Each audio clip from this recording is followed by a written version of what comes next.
દાહોદ જિલ્લાના ગરબાડા તાલુકાના અબલોડ ગામે સોમવારે તારીખ 20મી એપ્રિલના રોજ સવારે 6 વાગ્યે યોજાયેલા લગ્ન પ્રસંગમાં મોટી સંખ્યામાં લોકો ભોજન માટે એકત્રિત થયા હતા।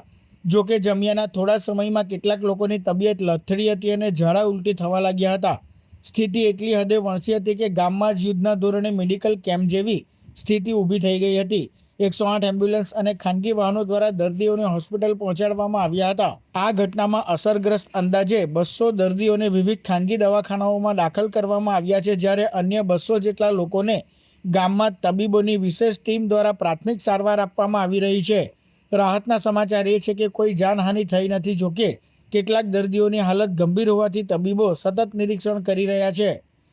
આજ રોજ અમારા અબલોડ ગામતળ મુકામે એક ઘટના બની જે લગ્ન પ્રસંગના કાર્યક્રમમાં કોઈ કારણોસર ફૂડ પોઈઝનિંગ થયું છે અમારા ગામના તમામ લોકોને, જેમાંથી 200-250 જેવા લોકોની સારવાર અર્થે ઝાયડસ હોસ્પિટલ લાયા છે અને જેમાં ધારાસભ્ય સાહેબને અમે ફોન કર્યો, જે તાત્કાલિક ઘટના સ્થળે દોડી આવી અને અમને ખૂબ જ મદદરૂપ થયેલ છે।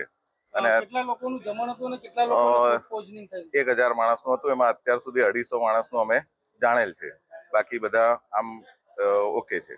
ઘટનાની જાણ થતાં જિલ્લા આરોગ્ય વિભાગ અને ફૂડ સેફ્ટી વિભાગની ટીમ અબલોડ દોડી આવી હતી।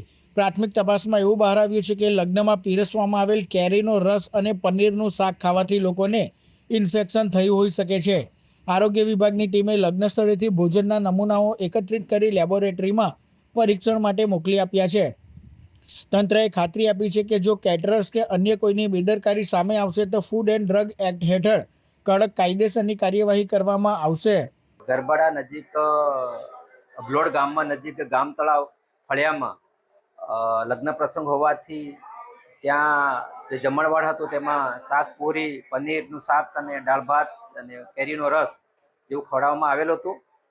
ત્યાં અંદાજે 7 થી 8ની વચ્ચે અત્યારે લગભગ 11 વાગ્યાની આસપાસ 200ની આસપાસ ફૂડ પોઈઝનિંગ થયેલું છે અને હાલમાં તેઓની સારવાર ત્યાં લોકલ લેવલે પ્રાથમિક તથા બાકીના દર્દીઓને 108 મારફતે ઝાયડસ હોસ્પિટલમાં લાવવામાં આવેલ છે।